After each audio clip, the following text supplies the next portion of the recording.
1941年12月7日，当日军飞机袭击珍珠港时，年仅16岁的阿奇·黑赖和数百万美国人一样震惊了。他不知道的是，这段共同经历很快会让他的家人和12万多名日裔美国人在社会上和身体上与他们的国家疏远。截至1941年，日裔美国社区已在美国发展了50余年，其中约有1/3是移民，其中许多人定居在西海岸，并已在那里生活了几十年。其余人同阿奇一样，是在美国出生的公民，生于西雅图，出生时名为加藤亚希子的阿奇，在一个多元化社区长大。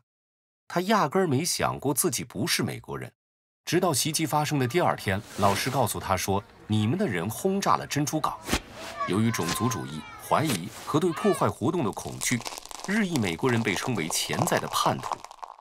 FBI 特工开始搜查房屋，没收财产，未经审判而关押社区领导人。阿奇的家人没有立即受到这些极端措施的制裁，但罗斯福总统于1942年2月19日发布了9066号行政令。该命令授权从指定的军事区遣散所有可疑敌人，甚至包括那些只有部分日本血统的人。起初，日裔美国人被迫离开限制区，向内陆迁移。但由于政府冻结了他们的银行账户，并实行了宵禁等当地限制，许多人无法离开，其中就包括阿奇的家人。3月，一项公告禁止日裔美国人改变居住地，将他们困在军事区。5月，军队将阿奇及家人和居住在西雅图的7000多名日裔美国人转移到位于华盛顿州皮亚拉普的和谐营地。这是以前建在集市和赛马场的几个临时监禁中心之一。一家人挤在粗陋改建的马厩和棚屋里。在随后的几个月中，军队将日裔美国人转移到位于西部和南部荒凉地区的长期营地。阿奇和家人被转移到了爱达荷州南部的米尼多卡。营地由全副武装的军人看守。被关押者进入时，许多营地仍在建造中。这些草草建造的监狱人满为患且卫生堪忧，人们经常生病，无法获得适当的医疗护理。战争搬迁管理局依靠被关押者来维持营地运转，许多人在营地设施中工作，或在简陋的教室里教书，而其他人则种庄稼和饲养牲畜。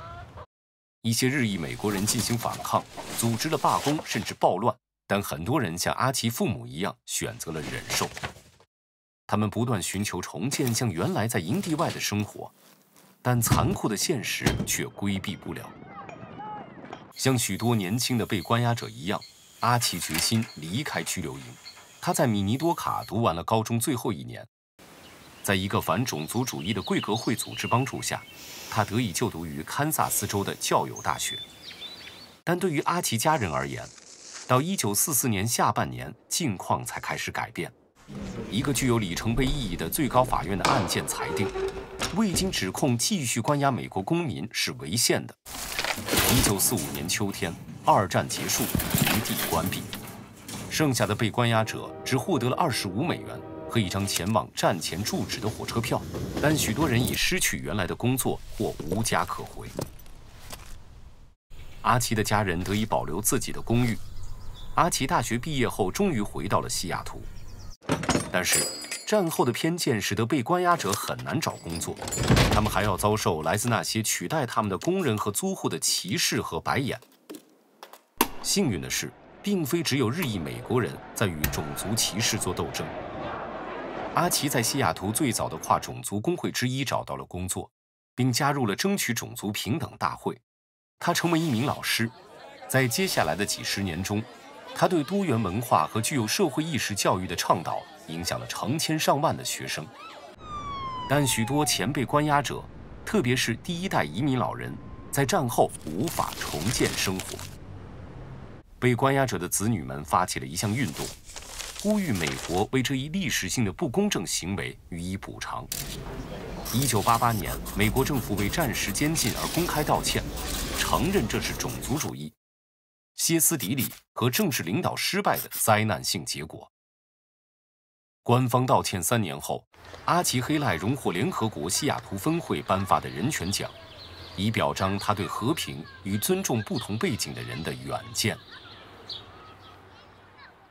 继续观看视频，别忘了订阅，永远不再错过学习新事物的机会。